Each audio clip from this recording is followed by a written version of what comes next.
Hello and welcome back to On the Daily. In this episode, we are going to do a deep dive into what it means to scale a business. In the last 3 years, I've hired over 10 people into my business, and I no longer manage every part of my business. So, we're going to really pull back the curtain to what that looks like and what it actually takes to build a business that's going to have $1 million cash year only 3 years in. So, if you're scaling a business, stay tuned. Hey, friend. Welcome to On the Daily. I'm your host, Danielle McCleary, and I am a quantum business coach. I'm the host of this podcast. I'm a multi-six-figure entrepreneur, co-founder and president of HypeU Media, and CEO of Danielle on the Daily Coaching. What I'm really interested in is helping you live a life and have a business that is a full body yes. So through all of my education and all of my experience, I'm bringing you 2 episodes a week where I will guide you and give you the tools necessary to scale a massive, sustainable, and sexy business using your intuition, wealth energetics, and human design. What we can call it is business biohacking. So if you're down for that, then I say let's frickin' go. I'm so glad you're here.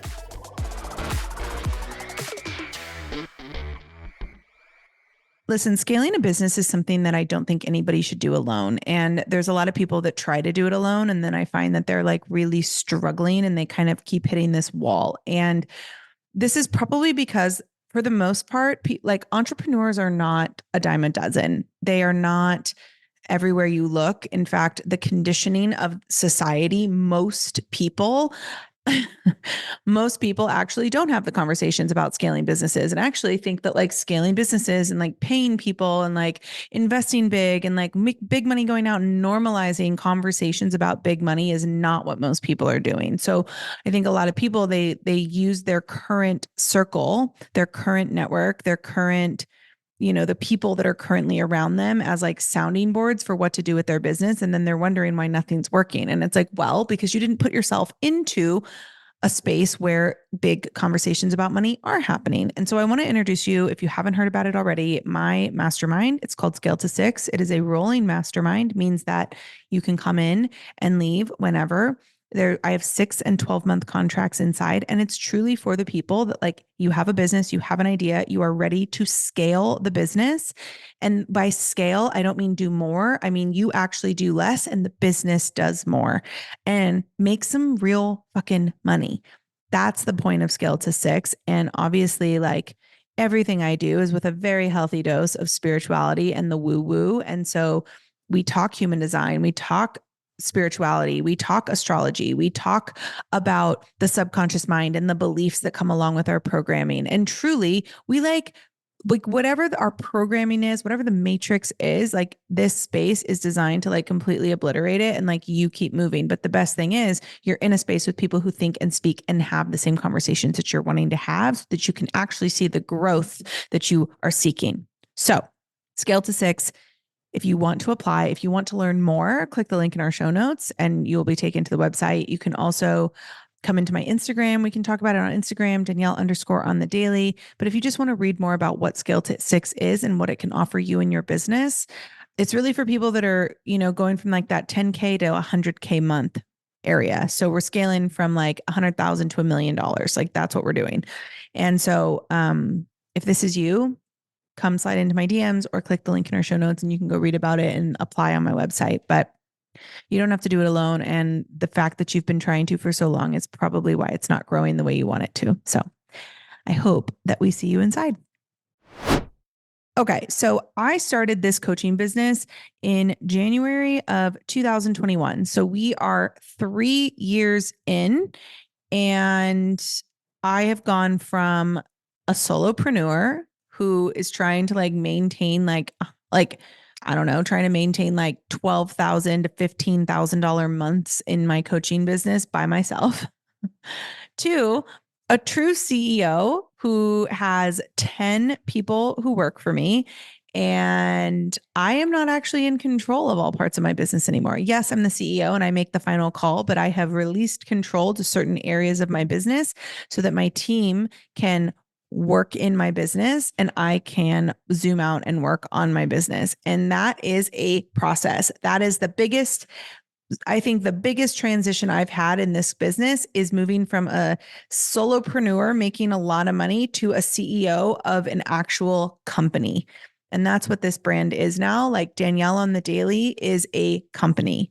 And we have merch and we have retreats and we have all these other things. We have long, like high ticket containers. We have low ticket containers. We have evergreen containers. We have ad funnels. Like we have thousands of clients. Like we're a big company and it feels really good. So I want to tell you just a little bit about what that looks like on the back end, like how we post a lot of content. I put out a lot of stuff. Like we produce a lot of podcast episodes, but I don't do this all by myself. And I don't believe that there's anything like, I don't believe a self-made millionaire is a real thing because everybody who's a millionaire has help. Like you hire help. It's just what you do. And so currently in my business, here's everybody who I currently have working in my business. Let's start with finance. I have a finance team. So I have there's a few women that work on my business, and it's a bookkeeper, I have a tax strategist, and I have a financial planner.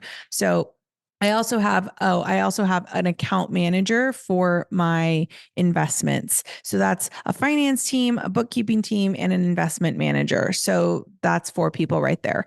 Then I have a podcast production team, which is 2, sometimes 3 people. So it's a producer, it's a content like clip creator, and that is how my podcast gets made. I record, I send my episodes, they do the rest. So I'm not editing my own podcast. I'm not putting my podcast out. Like I am just recording and sending. That's it.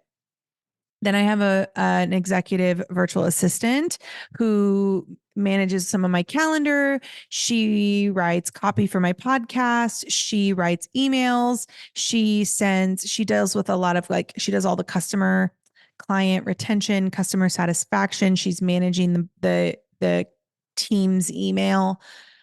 She's amazing. And then I have an OBM, which is a business manager, an operational business manager, and she basically manages the back end of the business. So she's the one managing the podcast team. She's managing the virtual assistant. And I don't mean managing like micromanaging. I mean like overseeing it all. So she created an entire system in the back end of the business she created all of our funnels, all of our automations. She's making sure that like our team is up to date on our team, like our team communication board. We use Asana, we use Airtable, we use Slack. She's the one managing all of that. She's the one creating launch timelines for us. She's creating marketing and launch strategy. She really is the jack of all trades. And she's like, I call her my manager, but obviously I'm the CEO who makes the final call, but I've given up a lot of control over the ops side of my business to Vanessa, who does a lot. She does all of the ops. I'm not in charge of ops. I tell her how I want my business to run, and then she manages operations. So I also have an event producer, which is my wife, Breezy. Any events I produce, retreats we do, photo shoots we plan, Breezy is planning all of those.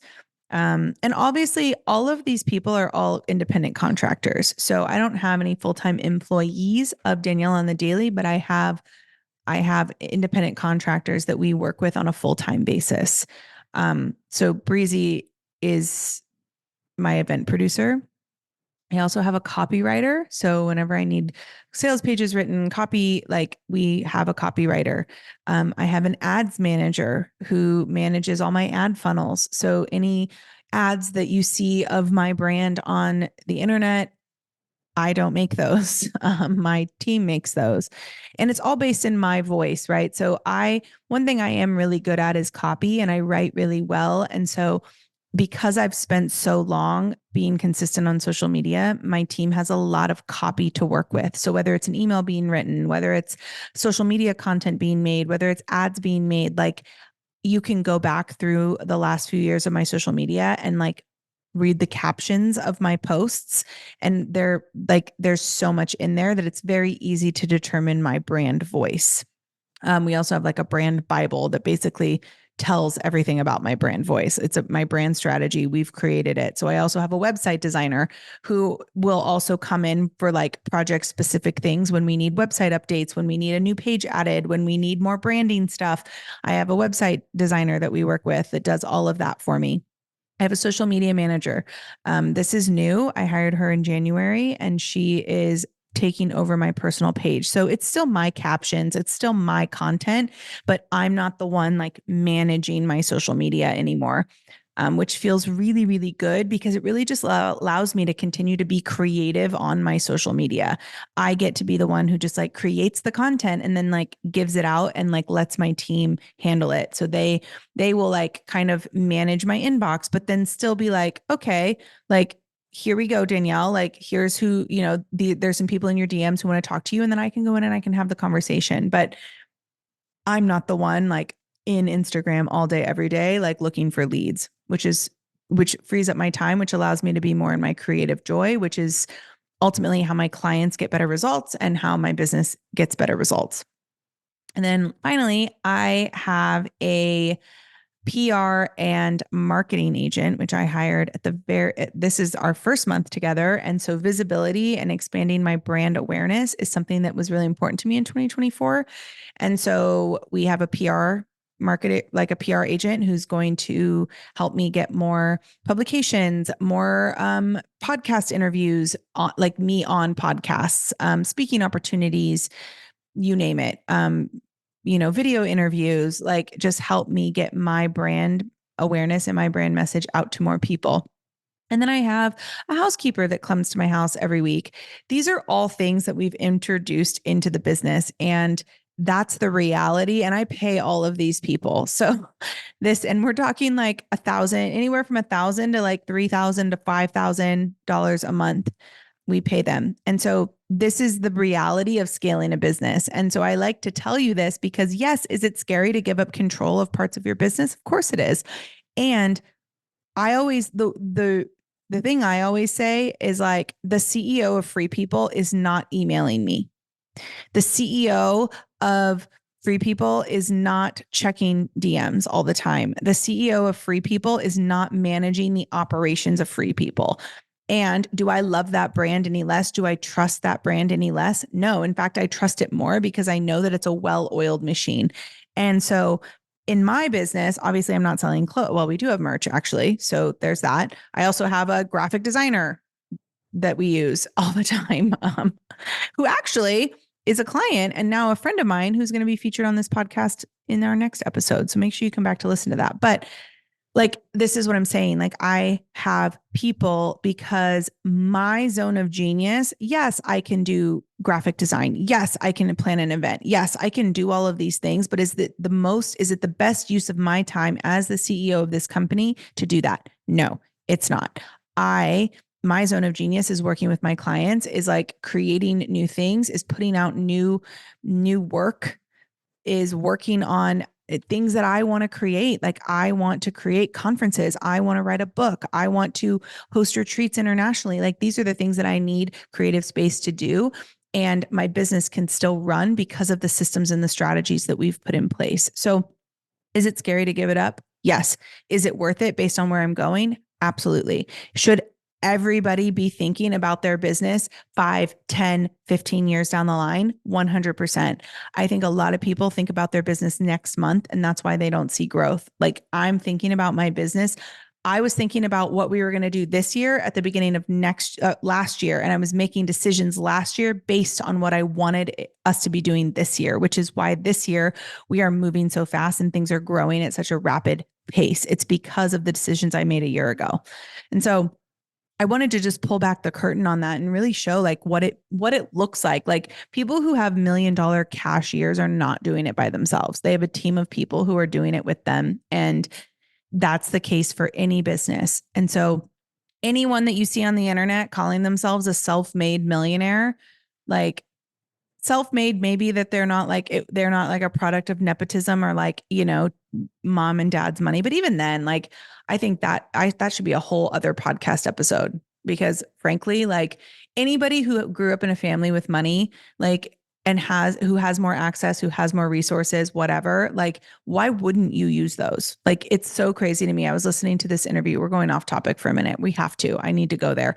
I was listening to this interview with Grant Cardone's daughter. If you don't know Grant Cardone, he's a billionaire. He real estate mogul, came from absolutely nothing. And now he's like built this incredible life for him and his family. And I love following him on social media, and like, you know, the way he is and like his energy is like not for everyone, but I love him. And his daughter is really young, and she was on, I don't even know what she was being interviewed on, but it was something. And somebody was like, well, what do you say to the people who just say that the only reason you have what you have is because of your dad? And she's like, it's true. My dad worked really hard for me, and he gave me access, and he gave me resources, and he gave me the ability to like make something of myself. And so why wouldn't I take advantage of those opportunities and actually make something of myself? She goes, what's worse? Somebody who has access and resources and chooses not to use them, or chooses to use them in the wrong way, or the person who says, yeah, I did have privilege. Yes, I do have access. Yes, I do have resources, and I'm going to do everything I can to maximize those.